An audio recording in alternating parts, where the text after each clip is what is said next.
అయినా మా అమ్మ వచ్చి చూసినా తెలియకుండా జీవంతో లేవులు అందించేశాను కదా. ఒరే అబ్బాయి, జీవంతో అంటున్నారేంట్రా? అబ్బాయి ఏమీ లేదే, ఒంట్లో కాస్త బలంగా ఉంటుందని జీవంతో తెచ్చుకు తాగుతున్నాం. మరి మధుకోక చేసా తీసుకురమ్మని చెప్పే కదరా. మేము తీసుకుని మాకు బాగా పనిచేసి వాడికి ఇద్దామని మేము ట్రైల్ చేస్తున్నాం.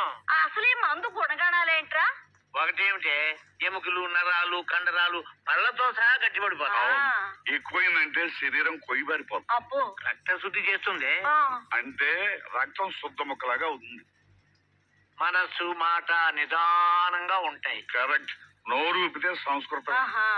కీళ్ళ నొప్పులు వాతం పటాపంచలు అయిపోతాయి. ఏంటేంటి? కీళ్ళ నొప్పులు వాతం పటాపంచలు అయిపోతాయి. పటాపంచలు అయిపోతాయా? దొంగ సన్నాసి, మరి నాకు ఆ మాట చెప్పగారా?